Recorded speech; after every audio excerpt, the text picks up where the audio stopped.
천지를 만드신 하나님 아버지를 내가 믿사오며 그 외아들 우리 주 예수 그리스도를 믿사오니 이는 성령으로 잉태하사 동정녀 마리아에게 나시고 본디오 빌라도에게 고난을 받으사 십자가에 못 박혀 죽으시고 장사한 지 사흘 만에 죽은 자 가운데서 다시 살아나시며 하늘에 오르사 전능하신 하나님 우편에 앉아 계시다가 저리로서 산자와 죽은 자를 심판하러 오시리라. 성령을 믿사오며 거룩한 공회와 성도가 서로 교통하는 것과 죄를 사하여 주시는 것과 몸이 다시 사는 것과 영원히 사는 것을 믿사옵나이다. 아멘. 우리 다 함께 찬양, 일어서서 자리에서 일어나서 우리 다 함께 찬양합시다.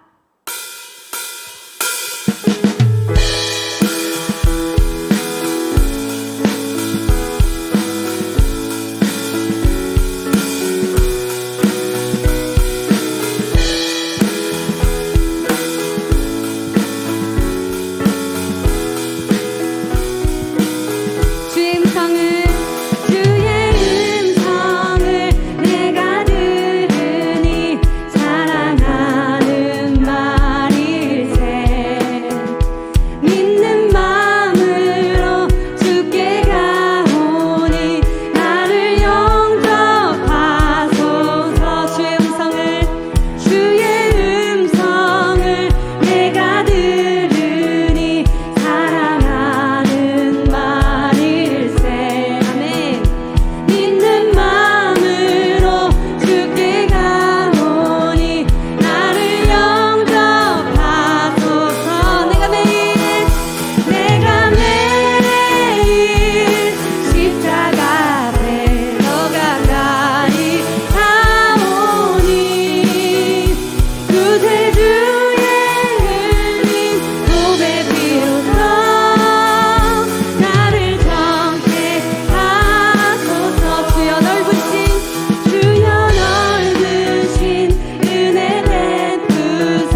지극히 높은 주님의 낮이 성소로 들어갑니다. 세상의 신을 벗고서 주 보좌 앞에 엎드리리. 내 주를 향한 사랑과 그 신뢰가 사그러져 갈 때 하늘로부터 이곳에 장막이 덮이네.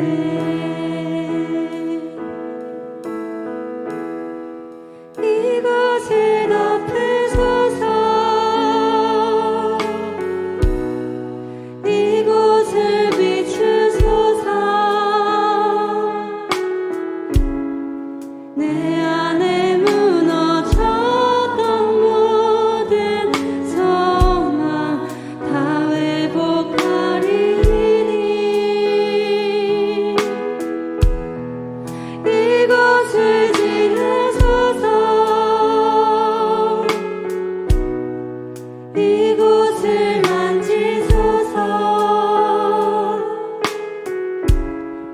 내 안에 죽어가는 모든 예배 다 살아나리라.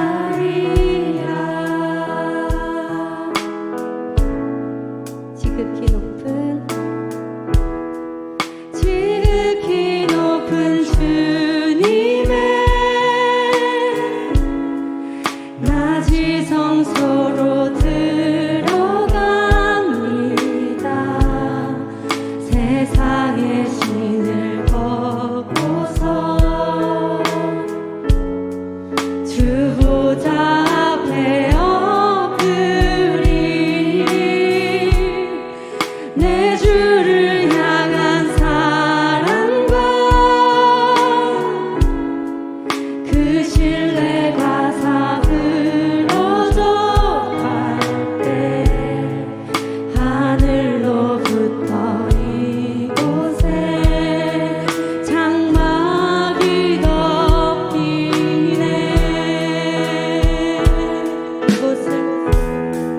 이곳을 덮으소서. 이곳을 비추소서. 내 안에 무너졌던 모든 소망 다 회복하리니.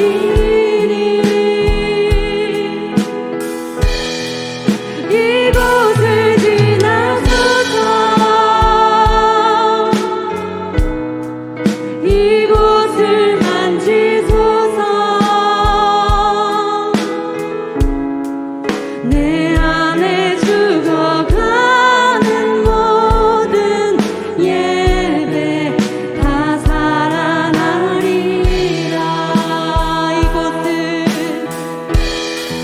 이곳을 덮으소서. 이곳을 비추소서. 내 안에 무너졌던 모든 소망 다 회복하리니.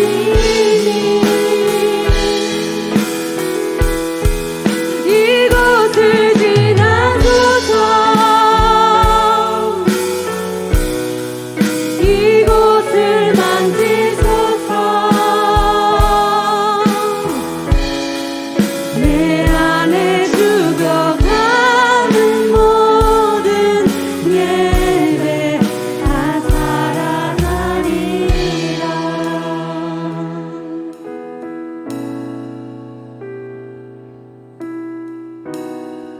지극히 높은 주님의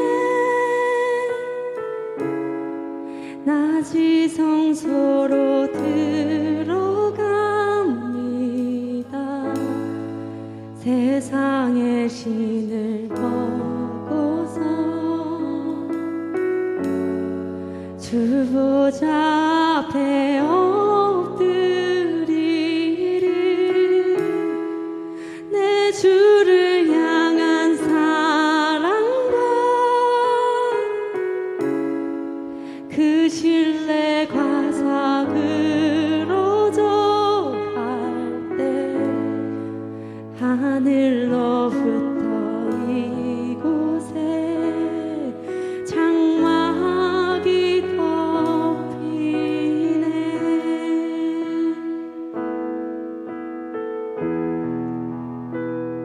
우리 기도합시다. 사랑이 많으신 하나님 아버지, 우리가 고백한 찬양처럼 하나님, 우리 마음 가운데 우리의 소망이 아버지 예수 그리스도 되심을 기억하게 하여 주시옵시고, 아버지 죽어가는 예배 주님 회복시켜 주시옵소서. 주여 하나님, 그렇습니다. 아버지, 우리가 주님께 나아갈 수 있는 것은 아버지 예수 그리스도 오직 그분 때문임을 이 시간 고백합니다. 하나님, 죄에 대한 대가는 정말 잔혹하고 하나님 아버지 앞에 아버지 계속해서 제사를 드려야 하는 것인데, 아버지 예수 그리스도 하나님께서 우리의 관계를 계속해서 이어나가시려고 우리를 계속해서 사랑하셔서 하나님 예수 그리스도를 내어주시고 아버지 그분으로 말미암아 우리가 죄에서 아버지 자유함을 얻게 하셨습니다. 아버지, 우리가 이 진리를 기억하게 하여 주시옵소서. 그래서 우리의 소망은 오직 예수 그리스도 되심을 이 시간 다시 한번 선포합니다. 주님께 나아가지 않으면 우리에게 다른 구멍이 없습니다. 우리가 살아갈 구멍이 없습니다. 하나님, 다시 우리 그분 앞에 나아가게 하여 주시옵소서. 우리의 무너졌던 마음들, 우리의 무너졌던 예배들 아버지 다시금 돌아보게 하여 주시옵시고, 다시 주님 앞에 결단하며 나아가는 시간 되게 주여 인도하여 주시옵시고, 아버지 설령 우리가 아버지 우리 마음 가운데 하나님 아버지 무너진 마음 있습니까? 주님 이 시간 회복시켜 주시옵소서. 다시 주님 예수 그리스도 앞에 아버지 회복되는 시간 되게 하여 주시옵소서. 주님께 더욱더 가까워지는 시간 되게 하여 주시옵소서. 우리 각자 기도 제목 가지고 주님 앞에 나아가시다. 주님,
사랑이 많으신 하나님, 오늘도 저희를 예배의 자리로 불러주셔서 감사합니다. 지난 한 주간도 하나님께서 저희와 동행하셨고 하나님의 은혜로 살아왔음을 고백합니다. 그럼에도 지난 한 주간 알게 모르게 하나님 앞에 지은 수많은 죄들도 고백합니다. 이제 곧 여름방학입니다. 어쩌면 누군가에게는 마지막일 수도 있는 이 방학이 하나님과 더욱 가까이 교제하고 알아갈 수 있는 시간이 되게 해주시고 학업과 공부에 있어서도 충실할 수 있도록 도와주세요. 다시 코로나가 확산하고 있습니다. 코로나 속에서도 하나님과의 관계가 단절되지 않고 우리 고등부가 코로나의 영향을 받지 않도록 해주세요. 오늘 듣고 깨달은 지혜의 말씀을 마음속에 깊이 새겨서 다가올 한 주에는 더욱 주님을 높일 수 있는 한 주가 되게 해주세요. 예배 시간 온전히 하나님께만 집중할 수 있는 은혜 주시고 저희 모두가 감동되어서 하나님께 영광 돌릴 수 있는 시간 되게 해주세요. 오늘 말씀 전하실 양지은 목사님과 또 저희들을 늘 챙겨주시는 우리 선생님들까지 기억하시고 축복하여 주실 것을 믿사오며 이 모든 말씀 예수님의 이름으로 기도드립니다.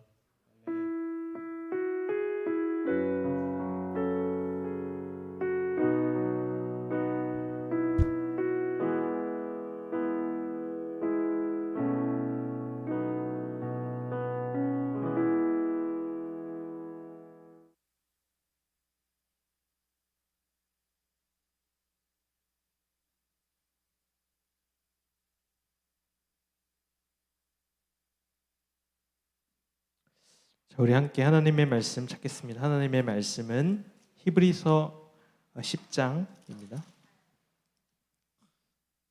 히브리서 10장 19절에서 25절까지의 말씀입니다. 히브리서 10장 19절에서 25절까지의 말씀.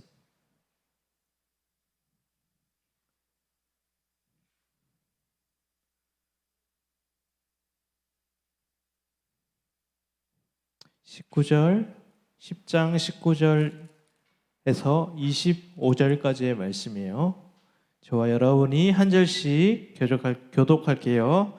그러므로 형제들아, 우리가 예수의 피를 힘입어 성소에 들어갈 담력을 얻었나니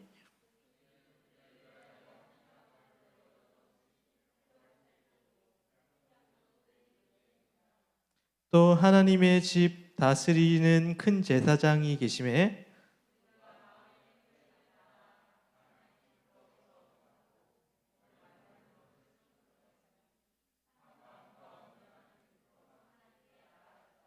또 약속하신 이는 미쁘시니 우리가 믿는 도리의 소망을 움직이지 말며 굳게 잡고 함께 읽겠습니다. 모이기를 패하는 어떤 사람들의 습관과 같이 하지 말고 오직 권하여 그날이 가까움을 볼수록 더욱 그리하자. 아멘. 우리 자리를 좀 가운데로 옮겨주시면 안 돼요? 여기 가운데 아무도 없고 끝에 있어가지고 그냥 옆으로 당겨주세요. 우리 1학년 쭉 앞으로 좀 와세요.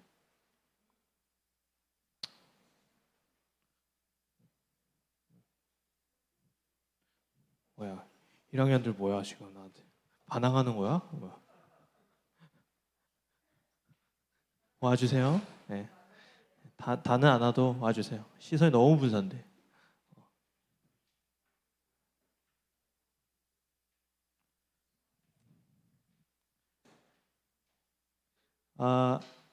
그 사랑머니 쿠폰 있잖아. 요거 우리 그 수련회 가서 편의점에서 쓸 수가 있대. 편의점을 만드는데 우리 태선 25? TS25 GS25에서 우리 현태선 집사님께서 하기에 태선 25시 TS25시 그래서 오늘부터 목사님이 막 대답을 잘하거나 하는 친구들에게 도장을 찍어줄게요. 그래서 그걸 가지고 잘 사용하셨으면 좋겠어요.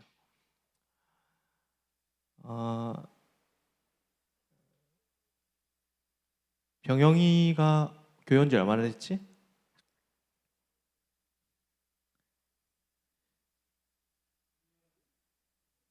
중3 말쯤 맞지? 오늘 기도하는 거 보고 좀 놀랐어요. 병영이가 기도를 너무 잘해가지고, 그죠? 좀 원래 좀 말을 잘하는 편이니? 병영이가 글을 좀 잘 쓰는 편인가? 아니라고. 병영이의 기도의 은혜를 많이 받았습니다. 대부분 우리 친구들이 교회 오래 다니는 친구들인데 거기 보면 우리 병영이는 오래 안 다녔음에도 불구하고 오래 다닌 느낌이 좀 나. 좋은 건가? 오늘 이제 히브리서 말씀을 전할 건데 목사님이 히읗 발음이 잘 안 되거든. 발음이 세. 히브리서를 히브리서가 뭐냐면 결국에는 구약 시대에 있었던 모든 것들이 예수 그리스도라는 한 존재에 의해서 다 달라지고 새로워진다라는 이야기예요. 그래서 구약 성경이 옛 약속, 옛 언약이라고 해서 구약이고, 신약이 새로운 언약이라고 해서 새로운 약속이라고 해서 신약이라고 불러요. 그래서 하나님은 우리 인간을 다스려 나가실 때 약속을 하시고 성취를 하고, 약속을 하시고 성취를 하고, 요 패턴으로 하나님께서는 성취해 나가시는데, 오늘은 여러분들과 새 약속, 새 언약이 뭐고 새 약속이 무엇인지에 대해서 여러분들과 함께 살펴보고자 해요. 그래서 이단들이 제일 좋아하는 단어가 뭐 새 언약 이런 거 얘기 많이 하거든요. 그래서 여러분들이 오늘 말씀을 잘 듣고 이단들에 빠지지 않고 하나님의 말씀을 잘 이해하고 나아갔으면 좋겠습니다. 그래서 성경을 잘 이해하는 방법은 하나님께서 맺으신 그 약속을 쫓아가는 방법이 있어요. 그래서 우리가 성경을 66권을 어떻게 다 읽니? 자기는 66권 다 읽어봤다. 성경 한 명도 없어? 66권 딱 일독해봤다. 아무도 없어? 당황스러운데 심히.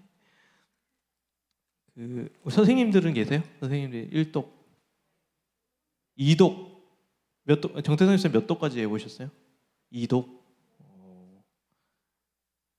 예. 우리가 성경을 안 읽으면 이 신앙이 성장을 안 해. 그대로 멈춰 있거든. 그래서 오늘은 여러분 성경을 전체적으로 볼 수 있도록 목사님이 성경을 한번 싹 정리를 해줄게요. 그래서 하나님께서 우리에게 주신 약속을 좀 쫓아가면 되는데, 하나님께서 우리에게 주신 최초의 약속은 다음 사진과 같아요. 요게 이제 창세기 3장 15절 말씀이에요. 그래서 아담과 하와가 죄를 지었잖아요. 그래가지고 하나님께서 그 인간을 살려주시기 위해서 새로운 약속을 맺으시는데, 내가 너희에게 여자의 후손으로 말미암아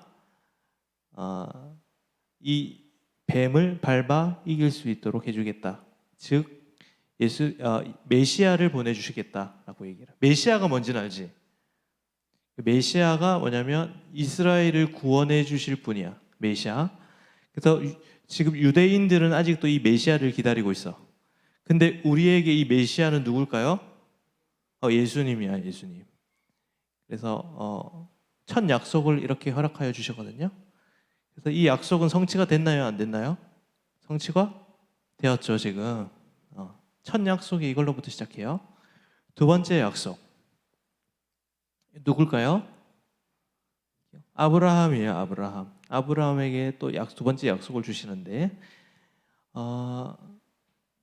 여자의 후손을 주시고, 그 다음에는 너희의 민족이 이렇게 별과 같이 많은 숫자가 되게 해주시겠다라고 약속을 해요. 이 당시에는 아브라함 가족밖에 없었거든요. 근데 하나님이 너희 가족을 이렇게 별과 같이 많게 해 주겠다라고 얘기를 하는 거예요. 이게 성취가 됐나요? 예수 믿는 사람들이 다 아브라함의 후손이라고 부르거든요. 이것도 성취가 되었죠. 세 번째, 출애굽기 19장에 보면 세 번째 약속을 주시는데, 세 번째 약속은 하나님이 모세에게 앞으로 이제 하나님 나라의 백성들이 어떻게 살아야 할지에 대한 그 약속을 주시는 법을 주세요. 법. 그게 뭐예요? 십계명. 그래서 두 개를 주시는데, 십계명 두 돌판을 주셔서 여기에 이제 십계명. 십계명 다 외운다. 아무도 없어? 사랑머니 쿠폰을 줄 수가 없네. 내가 주고 싶어. 이 사람 누구라고? 모세. 그래서 십계명가 좋다. 십계명에서 1에서부터 4계명까지는 누구를 향한 사랑? 선생님 말고. 5에서부터 십계명은 누구? 이웃사랑. 잘하네. 그래서 이거는 뭐냐면 또 한 가지의 약속은 뭐냐면 너희들이 내 말을 잘 듣고 내 말씀을 내 법과 내 질서를 잘 따르면 내가 복을 주겠다라고 하는 세 번째 약속. 그게 이제 모세에게 준 약속이에요. 네 번째 약속이 있는데 이 사람은 다윗이에요. 다윗에게 하나님께서 약속을 주시는데 너희의 이게 모세에 이르면 모세가 민족을 이루고 다윗에 이르면 다윗이 한 국가를 만들어내요. 이스라엘 국가를. 그래서 다윗에게 하나님께서 약속을 하시는데 이제 너희 왕조가 다윗 왕조가 영원히 계속되게 될 것이다. 그러면 영원한 왕이 나타날 것이다라는 약속을 했어요. 그 영원한 왕이 누굴까요? 예수 그리스도. 이게 네 번째 약속이에요. 다섯 번째. 그 다음에 그 영원한 왕이 등장을 하는데 이제 그 네 가지의 약속이 이제 완전히 성취되는 시간이 바로 요 사건이에요. 십자가. 그래서 성만찬에 보면은 예수님께서 내가 새롭게 언약을 맺는다라고 얘기하면서 내가 죽게 될 거야라고 약속을 하고 결국 예수님께서 십자가에서 못 박혀 죽으심으로 말미암아 지금까지 네 가지의 약속들이 이렇게 새롭게 예수님으로 인해서 새롭게 리셋되는 거예요. 새 약속으로 바뀌는 거예요. 히브리서에 보면은 옛날 약속, 새 약속이라고 불리는데 새 약속은 바로 예수님이 이렇게 십자가에 죽은 그 사건을 얘기하는 거고 나머지 옛 약속들은 목사님이 얘기한 네 가지의 약속을 이야기를 하는 겁니다. 그래서 결국에는 핵심은 뭐냐면 그러면 옛 약속은 모세에게 주신 십계명을 얘기하는 거예요. 결국에는 법과 질서 이게 옛 약속이고 새 약속은 예수 그리스도로 나타나게 된 새로운 약속이에요. 다시 옛 약속은 그러면은 구약 시대 때 우리에게 주신 법과 질서이고 새로운 약속은 예수 그리스도의 삶과 행동을 다 얘기하는 거예요. 그게 옛 약속과 새 약속이에요. 그래서 옛 약속을 뭐라고 부르면 율법이라고 부르고 새로운 약속을 복음이라고 불러요. 쉽게 설명하면 그렇다는 거예요. 그래서 이제 유대인과 기독교인의 차이가 여기서 이제 드러나게 됩니다. 이제 해주셔도 될 것 같은데 꺼주셔도 내가 자꾸 예수님 자리에 있어가지고 네, 그래서 유대인들은 아직도 이제 옛 약속을 따르며 살죠. 근데 이제 기독교인은 여러분 새로운 약속을 따르며 살아가는 거예요. 그래서 유대인들은 지금도 율법을 아주 잘 지켜요. 363개인가 되는 그 율법을 지금도 지키는데 그 이제 율법이 원래는 10개였는데 시간이 지나면서 300까지 몇 배까지 늘어난 거예요. 지금은 어떤 것까지 하면 주위 한 100m 정도는 나가지는 않는데 주일에 그게 율법에 있는 거야. 그리고 그렇게 엘리베이터를 눌리는 것도 노동으로 쳐서 안식일에 노동하면 안 되니까 지금도 엘리베이터도 눌리지 않는데 가만히 있는데 그렇게 유대인들은 지금도 율법을 지켜낸다라는 거죠.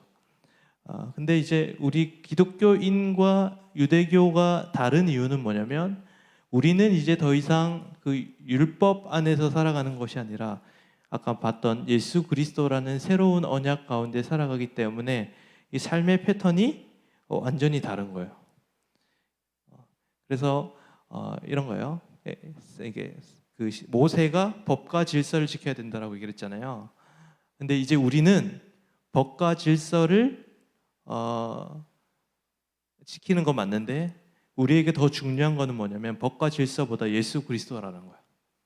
법과 질서를 지키는 것보다 예수 그리스도와의 관계가 더 중요한 거예요. 이게 핵심이야. 그래서 히브리서에서 계속 얘기하는 게 너희 율법은 안 돼. 옛날 거 안 돼. 새 것이 돼야 돼. 새 것이 돼야 돼. 계속 이 말 하는데 결국에는 옛날 거는 뭐냐면 옛날 거는 법, 지켜야 할 것들, 명령 이런 거라면 새로운 거는 뭐냐면 예수 그리스도를 사랑하고 예수 그리스도와 관계 맺는 것을 이야기하는 거예요. 그러면 율법적인 삶이라는 것은 그것을 이제 의무감으로 지켜내는 것이 율법적인 삶이고 복음적인 삶이라는 것은 예수 그리스도와 관계 맺으며 살아가는 삶이라는 거예요. 이해했어요? 이게 바로 적용이 돼요. 어떻게 적용이 되냐면 여러분들이 지금 예배를 왔어요. 예배를 온 이 자체는 뭐예요? 율법적인 거예요. 이해했어요? 근데 이게 율법적인 것으로 머물면 안 되고 어떻게 해요? 예수 그리스도의 관계로 넘어가야 돼요. 이게 복음적인 삶이고 그리스도인의 삶이 돼야 된다는 거예요. 근데 여러분들 중에는 과연 지금 율법적인 삶으로 예배를 드리고 있습니까? 복음적인 삶으로 예배를 드리고 있습니까? 이 질문에 답을 해야 되는 거예요. 하나님이 율법적인 삶을 굉장히 싫어하세요. 왠지 아세요? 자기는 자기 아들을 우리가 복음적인 삶을 살아낼 수 있도록 십자가에 못 박혀 죽었는데 우리는 예수 그리스도가 오시지 않는 것처럼 살아가고 있다면 하나님 십자가의 죽음이 헛된 거죠. 그래서 여러분들이 이거를 잘 생각해야 돼요. 그러니까 뭐냐면 교회 안에서 여러분들이 하는 일들이 거룩한 일들이죠. 그리고 교회 안에서 뭐 여러분들이 큐티도 하고 기도도 하고 예배도 드리고 공과 공부도 하고 많은 일들을 감당하잖아요. 근데 여러분들이 그 가운데 예수 그리스도를 사랑하는 마음이 없으면 여러분들은 유대인들과 다를 바 없는 삶을 살아가는 거예요. 여전히 옛 언약에 갇혀서 살아가고 있다는 거예요. 그거는 하나님이 싫어하시는 일이고 하나님이 원하시지 않는 일이에요. 반대로 교회 밖에서 여러분들이 공부할 때나 여러분들이 심지어 친구들과 노래방을 갔을 때나 여러분들이 PC방을 갔을 때라든지 아무리 세상적인 일이라고 할지라도 여러분들이 그곳 가운데 예수를 사랑하는 마음으로 그곳에 있다면 여러분들은 복음적인 삶을 살아가고 있는 거예요. 이게 완전히 달라지는 거예요. 이해했어요? 이게 얼마나 중요한 건지 아니 얘들아? 이거는 기독교의 본질을 얘기하는 거예요. 여러분들이 하는 행동이 중요하지 않아요. 여러분들의 행동, 그 더 깊은 곳에 있는 여러분들의 내면 가운데 주님을 사랑하고자 하는 마음이 있는가? 이게 기독교를 결정해요. 그것이 바로 새 언약인가 옛 언약인가를 판단하는 기준이 되는 거예요.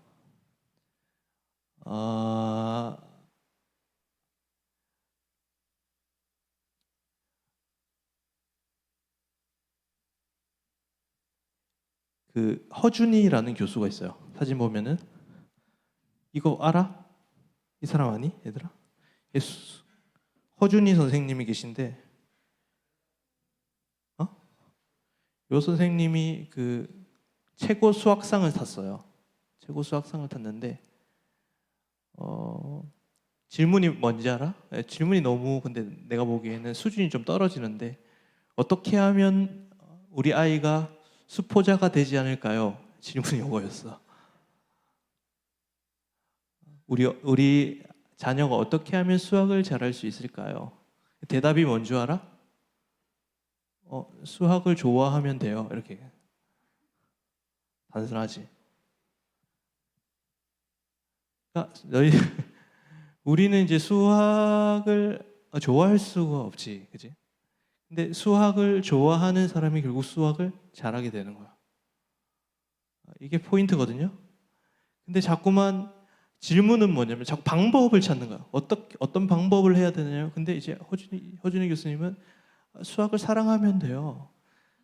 수학을 통해서 뭔가를 이익을 내려고 하고 뭔가 수학을 통해서 내가 뭔가를 얻어내려고 하면은 수학을 잘할 수가 없어요. 이렇게 수학을 사랑해야 돼요. 이렇게.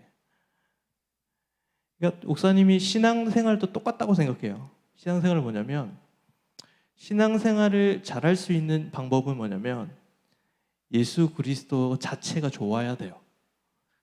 그러니까 우리는 신앙생활을 어떻게 생각하냐면 내가 교회를 나오는 것, 예배를 드리는 것, 어떤 행동에 주목하잖아요.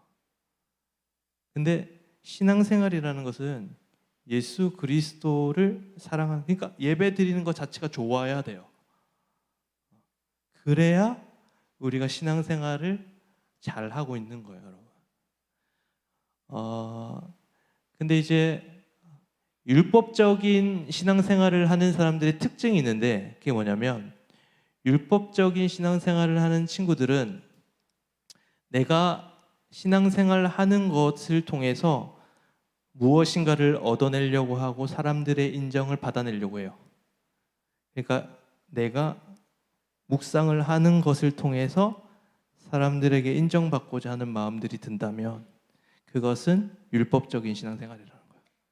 근데 묵상 자체를 좋아하고 예수와 함께 동행하는 그 자체를 누리면 복음적인 삶인 거예요. 이게 옛 언약 가운데 있는 건지 새 언약 가운데 있는 건지를 결정하는 거예요. 이해했나요? 옛 언약은 뭐예요? 그냥 하는 것에 의미를 둬요. 근데 새 언약은 뭐예요? 하는 게 아니라 내 마음, 내가 예수를 사랑하는 마음이 있는가에 포인트가 있어요. 그러니까 여러분들이 지금 교회 나오는 것 자체가 여러분들에게 신앙생활이라고 생각한다면 착각이에요. 하나님이 너무너무 싫어하시죠. 내가 가장 소중하게 여기는 예수를 내어줬는데 그 예수를 내어준 그 하나님의 자녀로서의 새 언약을 전혀 누리지 못하거든요. 그러니까 여러분들이 신앙생활을 할 때 중요한 것은 액션이 아니야. 여러분들의 행동이 아니라 여러분들의 마음의 그 본질이 있는 거예요.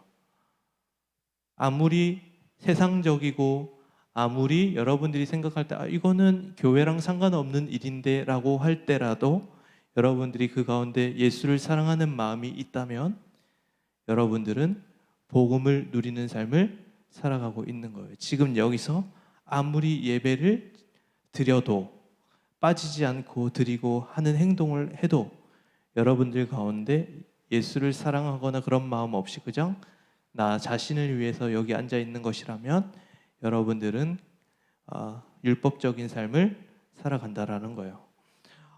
여러분들이 게임을 할 때 의무적으로 하는 사람들이 있나요? 나는 게임을 의무적으로 한다. 나는 영화를 굉장히 의무적으로 본다.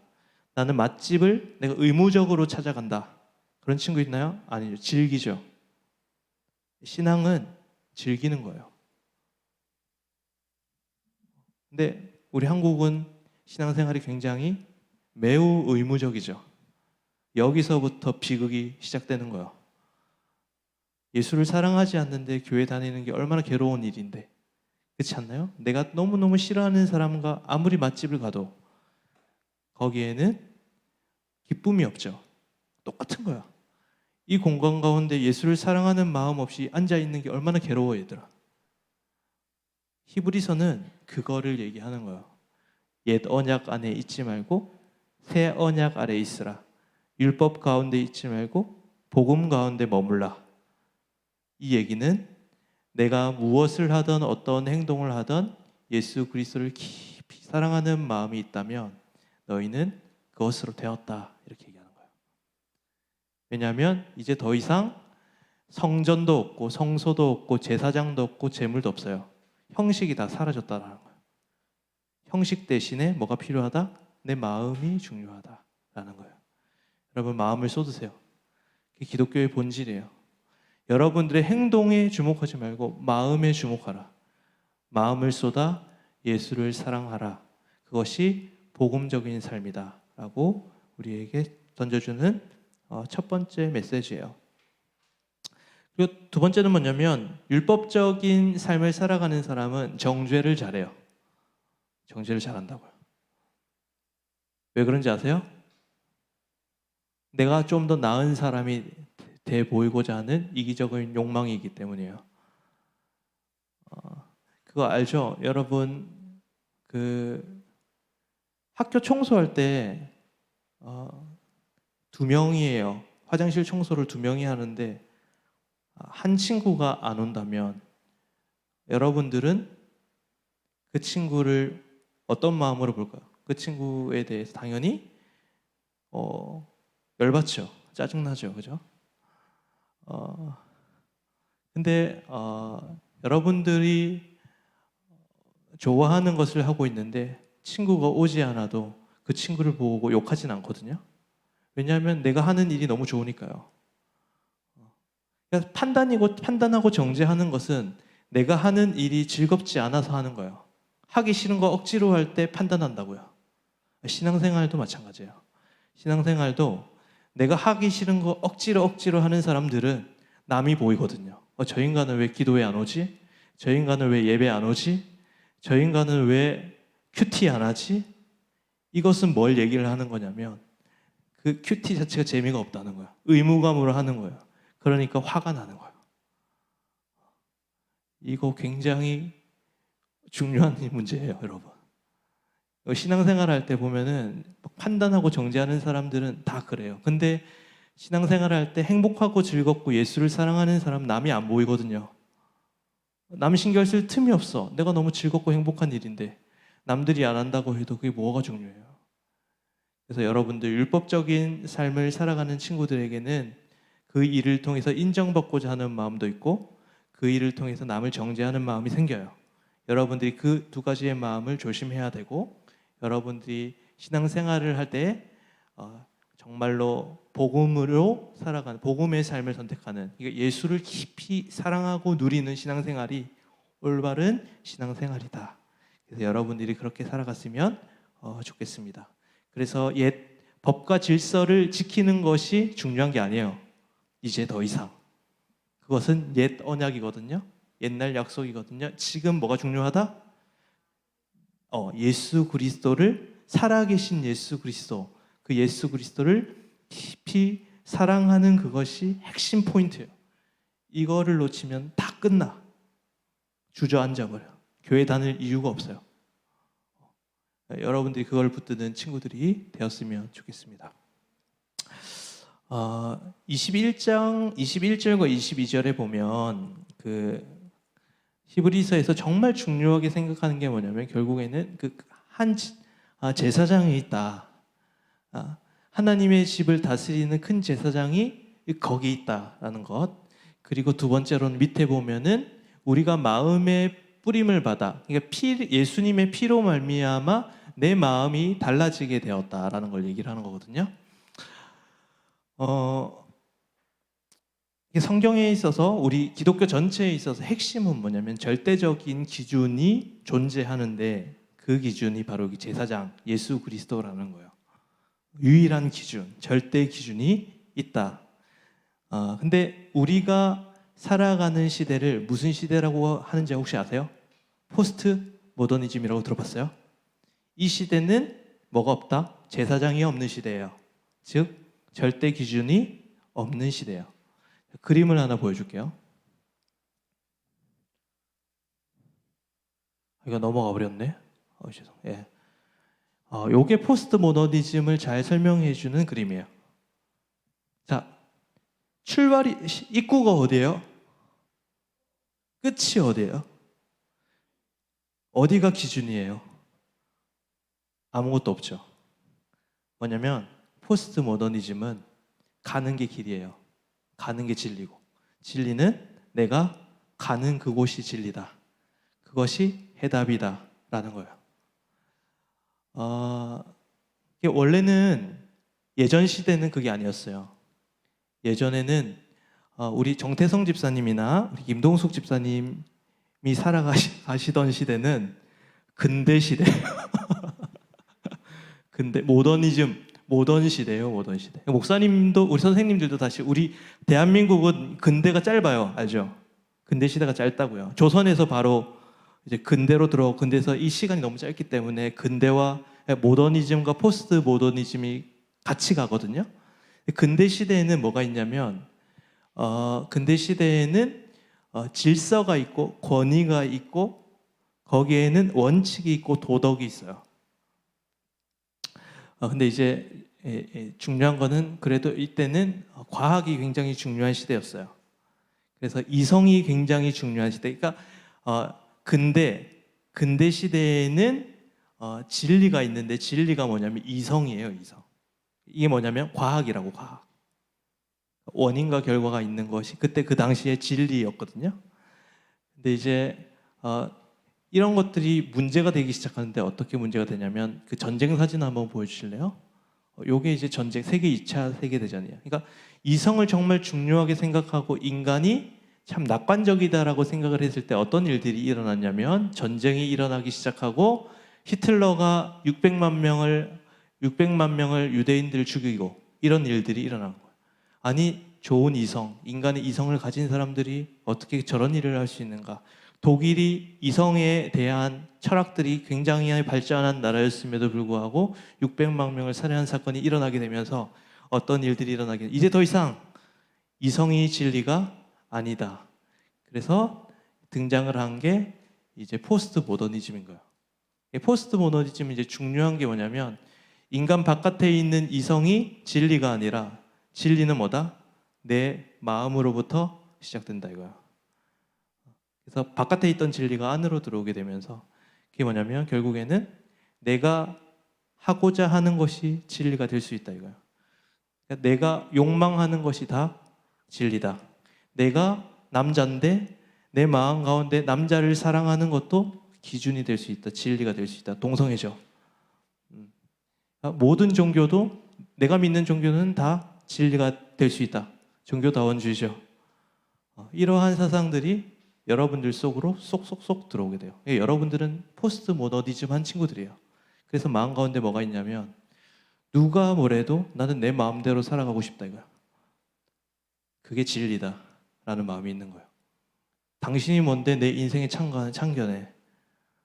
뭔데 너희들이 뭔데 내 인생에 대해서 뭐라 그래 하는 욜로가 여러분들에게 들어오는 거야. 이게 욜로잖아. 그러니까 여러분들은 굉장히 중립적인 세상을 살아간다고 생각하는데 여러분들은 반드시 무엇인가 세계관 속에 살아가고 있는 거야. 여러분들의 마음 가운데는 포스트 모더니즘이라는 게 들어가 있어. 그래서 기본적으로 우리 안에 뭐가 있냐면 내가 하고 싶은 대로 살아간다는 것이 당연하게 생각되는 거야. 누구도 내 인생에 대해서 뭐라 그럴 수 없어. 나는 내 마음 가운데 있는 내 마음대로 내 느낌대로 살아갈 거야 라고 하는 것이 포스트 모더니즘이에요. 그러니까 다 용납이 되는 사회죠. 무엇이든 그것이 동성애든 그것이 동물애든 다 내 마음속에서 시작된 무엇이든 그 진리가 될 수 있으니까 그것이 허용되는 사회가 우리가 살아가고 있는 시대예요. 그런데 우리는 이러한 시대 속에서 살아가지만 무엇을 붙들고 살아가야 되나요? 말씀을 붙들고 살아가야 되잖아. 말씀은 내 마음대로 살아가는 것을 죄라고 하는데 세상은 내가 내 마음대로 살아가는 것을 선이라고 말하는 거야. 이 두 가지의 세계관 속에서 여러분들은 뭘 선택할 거예요? 여러분들에게 던져주는 메시지예요, 이게. 그래서 오늘 말씀에 보면 그 기준과 중심에는 대제사장이 거기 있다라고 얘기하거든요. 그러니까 그 예수 그리스도가 내 삶의 기준이 되고 원칙이 되어서 살아가는 삶을 우리가 살아가야 한다라는 거예요. 그래서 예수님께서 나는 길과 진리요 생명이다 이렇게 얘기하고 있는 거예요. 여러분들의 기준이 여러분들이 내 마음대로 하고 싶어라고 생각날 때마다 여러분들이 이 포스트 모더니즘을 생각해야 되는 거야. 내가 내 마음대로 하고 싶다라고 하는 이 마음이 올바른 게 아니라는 것을 알아야 돼요. 그리고 다시 말씀의 기준을 가지고 살아가야 되거든요. 근데 우리는 어떻게 되냐면 기독교인은 결국에는 예수 그리스도를 믿으면 예수 그리스도를 통해서 내 마음이 변화되게 돼요. 그리고 그 마음을 가지고 살아가는 거예요. 그러니까 사람들은 포스트 모더니즘은 그냥 예수를 만나지 않는 그 마음으로 살아가지만 우리가 중요한 건 뭐냐면 예수를 만난 그 마음으로 살아가는 것이 우리가 해야 할 일이에요. 그러니까 우리가 뭘 해야겠어요? 날마다 내 기준이 된 예수 그리스도를 바라보고 십자가를 생각하고 예수를 묵상하고 예수의 한 일들을 바라보고 묵상하면서 그것을 내 기준으로 삼아야 여러분들은 이 세상에 동화되는 인생이 아니라 하나님의 말씀대로 삶을 살아갈 수가 있는 거예요.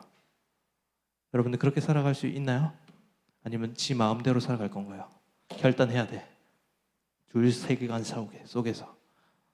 근데 성경은 너희들이 예수 그리스도를 붙들 때 거기에 행복이 있고 생명이 있고 풍성함이 있고 부요함이 있다고 얘기하지, 내 마음대로 살아가는 삶은 헛되다 얘기하는 거야. 그러니까 성경을 기준으로 삼으면 여러분들이 그 예수 그리스도를 기준으로 삼고 살아갈 수 있는 삶이 되어야 한다. 이게 여러분들에게 던져주는 두 번째 메시지고, 세 번째는 25절에 보면 이런 말씀이 있어요. 25절 한번 띄워주실래요? 끝에 보면은 그날이 가까움을 볼수록 더욱 그러하자, 이렇게 얘기하거든요. 목사님이 이것만 마무리하고 마무리하도록 하겠습니다. 이게 결국에는 그날이라는 것은 이제 마지막 날이에요. 마지막 때. 여러분들에게는 확고한 믿음이 있어요. 어떤 믿음이 있냐면 우리 예수님이 내일 오지 않을 것이라는 확고한 믿음이 있어요. 그죠? 절대로 안 올 거잖아, 내일. 근데 예수님은 언제든 다시 오신다고 했지만 우리 가운데는 내일 절대로 예수님이 오지 않을 거라는 믿음이 있어요. 그래서 성경에 보면은 반드시 심판의 날이 오고 우리는 그 하나님의 심판대 앞에 서게 될 거란 그날이 있다고 분명히 얘기를 하고 있어요. 그래서 죽음에 대해서 고민해야 되고 사후 세계에 대해서 생각을 해야 되는데, 우리가 판단할 수 있는 세 가지 정도의 사후 세계관이 있어요. 그게 뭐냐면, 첫 번째로 스티브 호킹이 얘기했어요. 보면 이제 알죠? 스티븐 호킹 알죠? 워낙 유명한 사람, 과학자니까. 이 사람 죽었잖아요, 그죠? 이 사람은 이제 철저한 무신론자예요. 그래서 이 사람은 이 세상이 무에서 유로부터 왔기 때문에 다시 무로 돌아갈 것이다. 무슨 말이냐면 사후 세계에는 아무것도 없다라고 얘기하는 사람. 죽으면 좋지도 않고 싫지도 않아. 끝나, 그냥. 아무것도 없어. 그렇기 때문에 죽음을 두려워할 이유도 없는 거지. 그지? 근데 모르겠어. 스티븐 호킹이 죽을 때 어떻게 죽었는지는 잘 모르겠지만, 두 번째는 뭐냐면 이 불교의 세계관인데, 이 윤회설을 얘기해요. 근데 목사님이 만약에 기독교인이 안 되었다면 목사님은 불교를 믿었을 것 같아요. 그러니까 이런 거예요. 이게 인간이, 우리 가장 작은 물질을 뭐라 그러지? 과학에서 가장 이제 더 이상 쪼개지지 않는 물질, 원자라고 하잖아요. 그러니까 인간이 죽으면 우리가 없어지는 게 아니라 또 다른 원자가 돼요. 그러니까 여기 있는 이 나무에 이순신 장군의 원자가 있을 수도 있는 거야. 새로운 물건이 되니까. 이 성경책에 목사님 할머니, 돌아가신 할머니의 원자가 있을 수도 있는 거고. 그렇게 과학적으로 생각해 보면 결국에는 인생이라는 게 돌고 도는 거예요. 소멸되지 않는다. 계속 돈다. 이거를 불교에서 탁 캐치를 하는 거예요. 너무 탁월하지 않니? 그래서 목사님이 불교를 생각할 때마다 지금 탁월해. 그래서 목사님이 불교를 믿는다는 건 아니고 불교에 그런 탁월함이 있다. 그러니까 그렇게 윤회한다는 거예요. 근데 불교는 거기에서 이제 종교성을 좀 더해서 이 세상에서 업을 많이 쌓으면 좀 더 생명력이 넘치는 존재로 윤회하게 되는 거예요. 그러니까 뭐 물고기보다는 강아지가 좀 더 생명력이 넘치겠죠. 강아지보다는 원숭이가 좀 더 생명력이 넘치겠죠. 그러니까 업을 많이 쌓을수록 좀 더 나은 존재가 돼간다, 이런 얘기를 하는 거거든요. 그래서 뺑뺑 도는 거예요. 끝없이 돈다. 이게 두 번째고, 세 번째는 우리가 성경에서 말하는 세계관이에요. 그건 뭐냐면 예수 그리스도가 다시 오신다. 오늘 히브리서처럼 그날이 반드시 도래한다. 그래서 그날이 도래하면 하나님의 심판대 앞에 서서 그가 판단되고 정죄당하고, 그가 예수 그리스도를 믿으면, 예수 그리스도를 통해 구원받은 자는 하나님 나라 천국에 들어갈 것이고, 하나님 믿지 않으면, 예수 그리스도를 믿지 않으면 지옥에 간다. 그래서 거기서 영원히 산다. 이게 사후 세계관이에요. 그러니까 예수를 여러분들이 믿는다는 것은 이러한 다양한 각도에서 생각해 볼 문제라는 거예요, 여러분. 단순한 문제는 아니죠. 여러분들이 고민하고 생각할수록, 인생의 해답에 대해서 더 깊이 고민할수록 결국 답은 예수 그리스도께 있다라는 결론에 이르는 거예요. 목사님은 그래서 뭐 철학도 공부해보고 뭐 불교도 공부해보는데 결국에는 답을 주지 못해요. 근데 성경은 다 대답해줘요. 그래서 목사님은 기독교를 여러분들에게 추천하는 바입니다.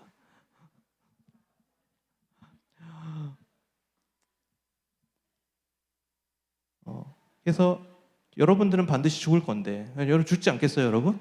자기는 불사한다, 끝까지 살겠다, 영원히 살 수 있다. 결국 여러분은 죽게 될 거예요. 그렇잖아요. 잘 보세요, 여러분.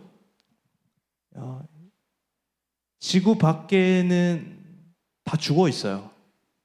인간이 뭐 외계인이 있을 수 있겠지만 아직 발견이 안 됐잖아요. 다 무생물들이잖아. 살아있는 생명이 없어. 근데 지구 안에서만이 생명이 있다고. 너무 신기하지 않니? 다 죽어 있는 게 뭐냐면 죽어 있는 게 정상이고 살아 있는 게 기적이야. 여러분들 지금 살아 있잖아. 그리고 여러분 다시 죽을 거라고. 저 지구 밖에처럼. 온통 죽음투성인데 왜 하필 이 지구에만 생명이 있냐 이 말이야. 너무 신기하지 않니? 이런 거 생각하면. 여러분들 결국에는 생명이지만 죽음으로 갈 거라고. 근데 그 문제를 어떻게 여러분들이 생각하거든요. 우리 빠르면 뭐 60년이 될 수도 있고 길면 100년이 되고 그 안에 다 우리가 사라질 건데 그런 것들을 생각할 때 여러분들의 인생관이 완전히 달라지게 된다는 거예요. 여러분들이 예수 그리스도를 붙들고 예수 그리스도를 사랑하고 날마다 예수를 바라보고 예수를 묵상할 때 이러한 여러분들의 마음 깊은 곳에 있는 모든 문제들을 해결할 수 있고 여러분들은 그것 가운데 기쁘고 행복한 삶을 누리며 살아갈 수 있고 삶의 의미와 목적을 가지고 살아갈 수 있습니다. 믿으십니까, 여러분? 그래서 여러분들에게 이렇게 얘기합니다. 여러분, 십자가를 바라보시고 대제사장이신 예수 그리스도를 생각하고 주의 말씀을 날마다 진리의 말씀으로 선포하며 살아가는 여러분들의 삶이 되기를 소망합니다. 율법적인 삶이 아니라 복음적인 삶을 살아야 돼요. 그게 뭐라 그랬죠? 날마다 내가 어떤 행동을 하는 게 신앙생활이 아니라 어떤 행동을 하든지 예수 그리스도를 사랑하는 삶이 복음적인 삶, 참된 신앙이라고 했어요. 두 번째로 세상은 여러분들이 살아가고 있는 세계는 내 마음이 진리의 기준인데 진리의 기준은 누구다? 예수 그리스도다.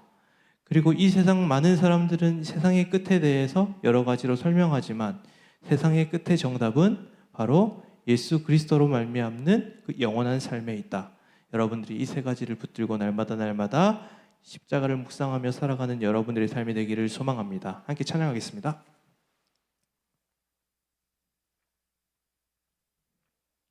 주를 예배합니다. 여러분 오늘 말씀을 생각하시면서 함께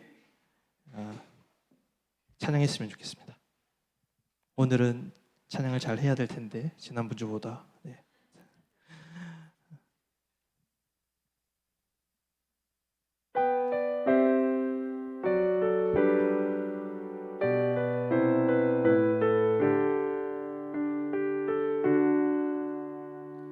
만물을 지으시고 여전히 다스리는 창조주 하나님을 우리는 믿습니다. 이 시간 함께 모여 우리를 원하시는 사랑의 하나님을 예배합니다. 죄로 얼룩진 우리를 위해 이 땅에 오신 어린 양 예수, 길과 진리 생명주를 통해 우리는 나아갑니다. 마음의 노래를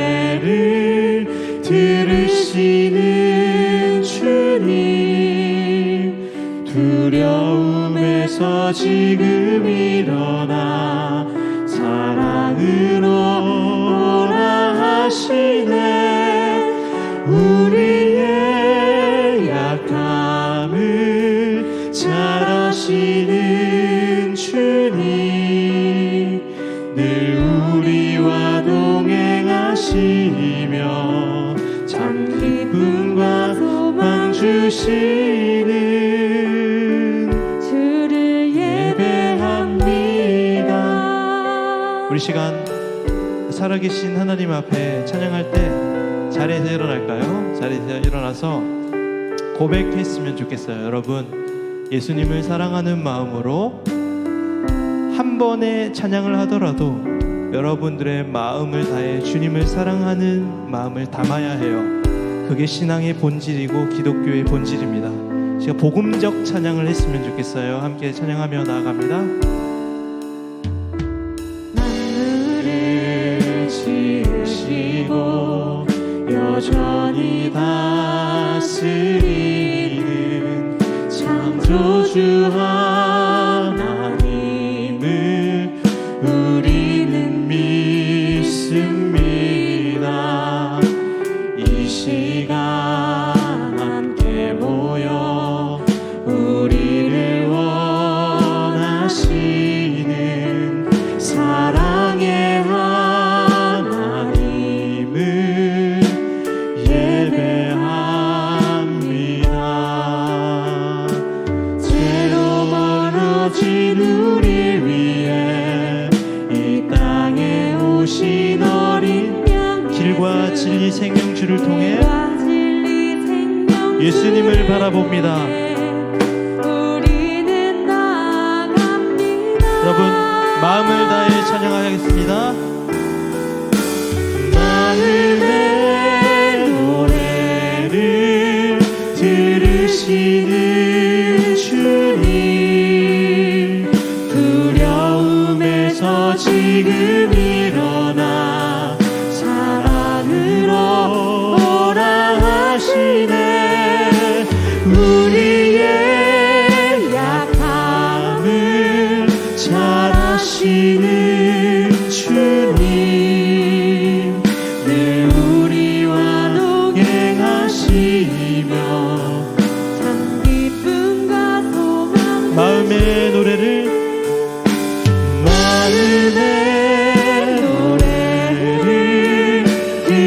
들으시는 주님, 두려움에서 지금 일어나 사랑으로 오라 하시네. 우리의 약함을 잘 아시는 주님,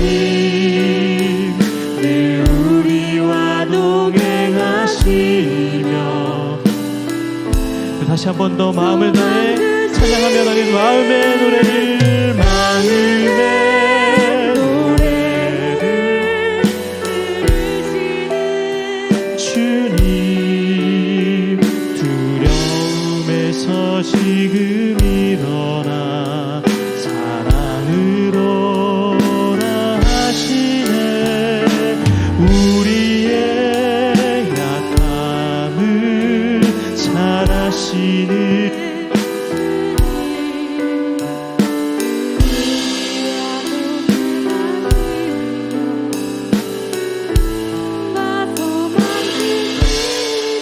주를 예배합니다.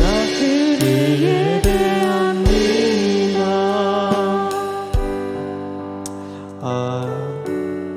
목사님이 좀 복잡하게 설명을 하죠. 그러나 목사님이 던져주는 질문은 굉장히 복잡한데 어쩌면 답은 굉장히 명쾌해요. 답은 예수 그리스도라는 거예요.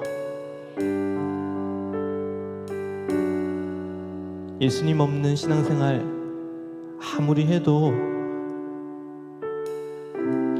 예수님 없는 예배, 예수님 없는 묵상, 예수님 없는 관계, 예수님 없는 그 모든 것들은 우리를 행복하게 해주지 못하는 거예요.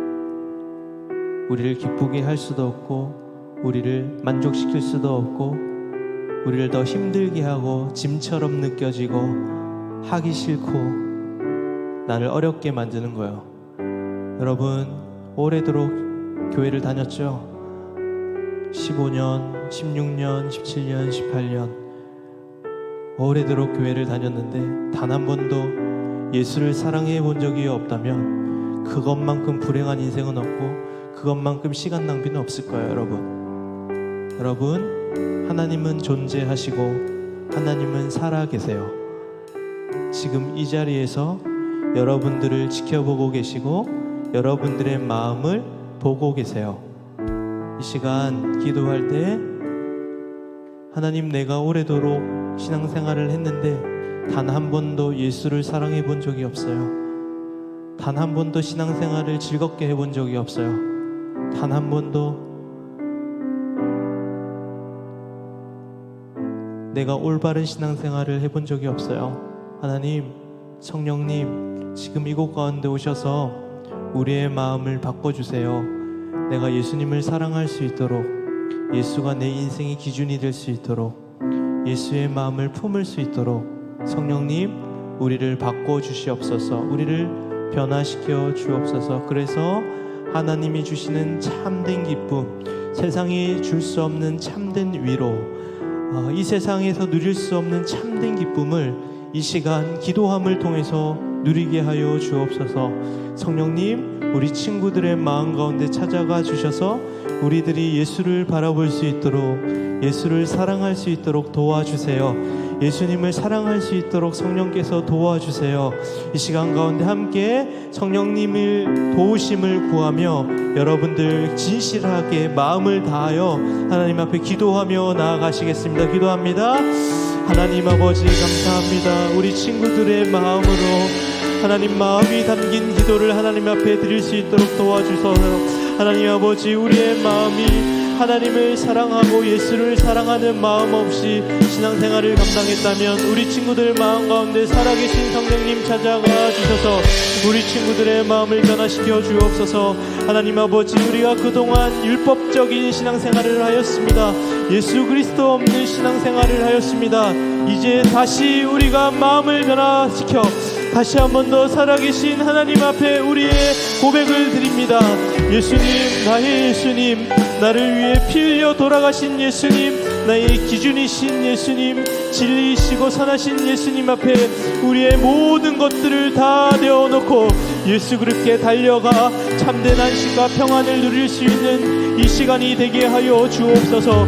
하나님, 우리 친구들의 마음 가운데 의무감으로 가득했고 하나님 아버지 고통으로 가득했던 신앙생활이, 하나님 아버지 허무함으로 가득했던 이 신앙생활이 예수로 인해, 그리스도의 십자가로 인해 내 참 대제사장이신 예수 그리스도를 통해 변화될 수 있도록 주께서 인도하여 주옵소서. 살아계신 성령님, 주님의 임재를 기다립니다. 주님의 다스리심을 기다립니다. 우리 친구들의 마음 가운데 찾아가 말씀하여 주시고, 살아계신 성령님, 우리 친구들의 마음 가운데 찾아가 예수가 어떤 분이신지, 예수가 어떤 일을 하셨는지, 예수가 어떤 성품을 지니셨는지, 예수가 어떤 존재인지를 바로 깨달아 알게 되는 우리 친구들이 되게 하여 주옵소서. 그래서 다시 한 번 더 예수 앞에 나아가 십자가 앞에 나아가 모든 짐을 내어놓고 내 마음 가운데 있는 아픔과 상처와 괴로움과 고통과 의무와 하나님 아버지 내 모든 짐들을 예수 그리스도 앞에 내어놓고 우리 친구들 다시 한 번 더 예수 그리스도 앞에 바로 설 수 있는 친구들이 되기를 원합니다. 우리 친구들의 마음이 공허합니다. 우리 친구들의 마음 가운데 불만이 많고 괴로움이 많고 하나님 온통 하나님이 세상을 부정적으로 생각하는 마음들이 있습니다. 그러나 하나님께서 이 세상을 창조하셨고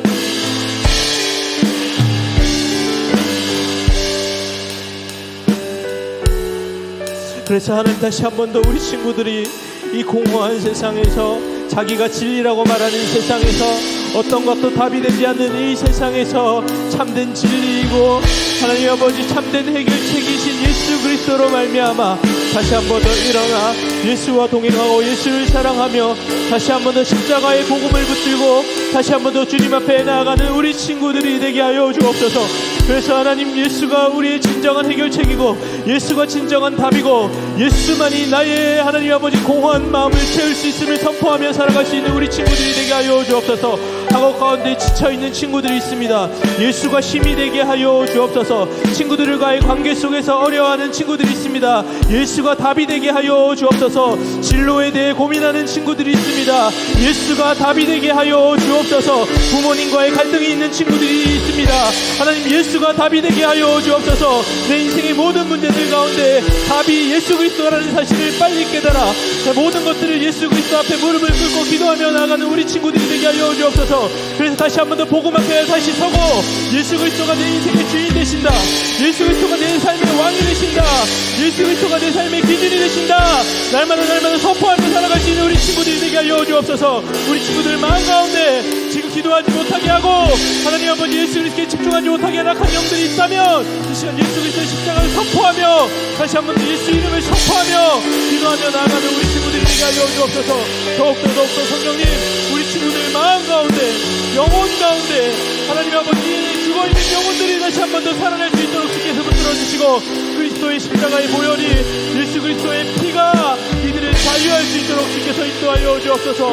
살아계신 성령님, 이들 가운데 찾아가 주시고 말씀하여 주시고 임재하여 주시고 다스려 주시고 이들 가운데 길을 내어주시고 하나님 아버지 하늘을 열어주셔서 이들이 이 땅 가운데 머무는 것이 아니라 이 땅에서만 살아가는 것이 아니라 하늘을 열어 쏟으시는 하나님의 능력, 하나님의 지혜, 하나님의 성령을 바라보고 다시 한 번 더 살아갈 수 있는 우리 친구들이 되게 하여 주옵소서. 살아계신 성령님, 이 시간 가주심을 바라봅니다. 주여 임재하여 주옵소서. 하나님 아버지 도와 주옵소서.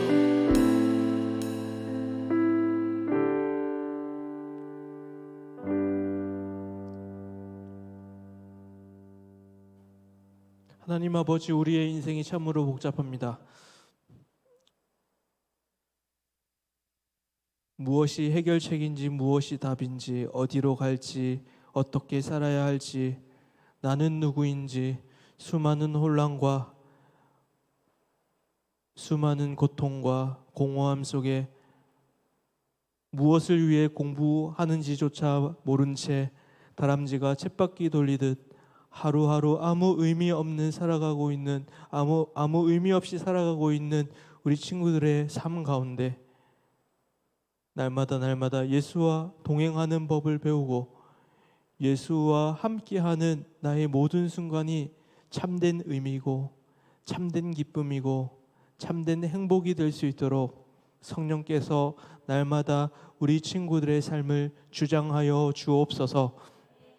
하나님, 친구들의 관계, 학업의 문제, 진로의 문제, 음란의 문제, 내 마음의 문제, 모든 문제의 답이 예수 그리스도임을 오늘 말씀을 통해서 배웠습니다. 친구들을 의지하는 것이 아니라, 부모님을 의지하는 것이 아니라, 내 능력을 의지하는 것이 아니라, 내 의지를 의지하는 것이 아니라 십자가 붙들고 예수 그리스도 의지하며 그 모든 문제를 해결받을 수 있는 우리 친구들이 되게 하여 주옵소서. 세상은 끊임없이 모든 것이 진리라 말하고 내 마음 가는 것이 진리라고 얘기하지만 성경은 우리에게 오직 진리는 예수 그리스도 한 분밖에 없음을 늘 얘기하고 있으니 내가 세상의 소리에 귀를 기울이는 것이 아니라 하나님의 말씀에 뿌리 내려서 예수 그리스도가 진리이고 예수 그리스도가 해답임을 날마다 고백하며 살아갈 수 있는 우리 친구들이 되게 하여 주옵소서. 내가 세상에 있더라도 예수를 사랑하여서 복음적인 삶을 살아갈 수 있는 우리들이 되게 하여 주시고 날마다 드려지는 이 예배 가운데서도 예수 그리스도를 사랑하는 마음으로 진심으로 주님을 만나고 주님께 예배할 수 있는 우리 모든 고등부 친구들이 되게 하여 주옵소서. 날마다 예수를 더 많이 사랑하기를 원하오며 예수 그리스도의 이름으로 기도합니다. 아멘. 우리 자리에 앉아서 헌금 드리겠습니다. 오늘 헌금은 우리 3학년 남자반에서 헌금을 담당해 주시겠습니다.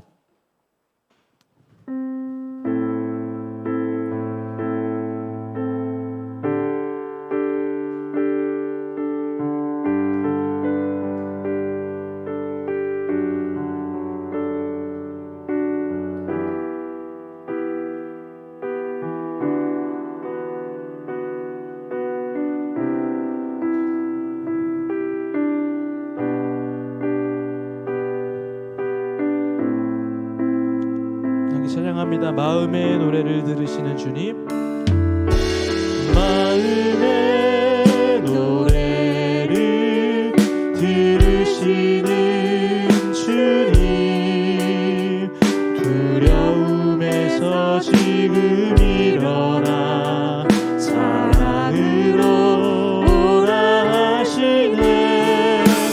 우리의 약함을 잘 아시는 주님, 늘 우리와 동행하시며 참 기쁨과 망 주시는 주를 예배합니다. 기도하겠습니다. 하나님 아버지, 우리가 하나님 앞에 헌금을 드렸습니다. 우리가 헌금하는 것도 예수님을 사랑하는 마음으로 헌금하게 하시고, 이 고백은 나의 소유의 일부를 드리는 것이지만 내 소유 전체가 하나님의 것임을 고백하오니, 주님, 이 고백을 받아주시고 우리가 날마다 우리의 모든 삶이 예수가 왕이 되어 살아가는 우리 친구들이 되게 하여 주옵소서. 예수 그리스도의 이름으로 기도합니다. 아멘. 지금은 주 예수 그리스도의 은혜와 하나님의 사랑과 성령의 교통하심이 내가 무슨 행동을 하던 내가 주님을, 예수를 깊이 사랑하는 마음으로 살아 복음적 삶을 살아가길 원하는 이곳에 모인 모든 선생님들과 친구들의 머리 위에 이제부터 영원까지 함께하기를 간절히 축원하옵나이다. 아멘. 우리 예배를 마쳤습니다. 하나님 앞에 영광의 박수 올려드리는데요. 오늘은 특별히 찬양쌤이 와서 우리 함께 또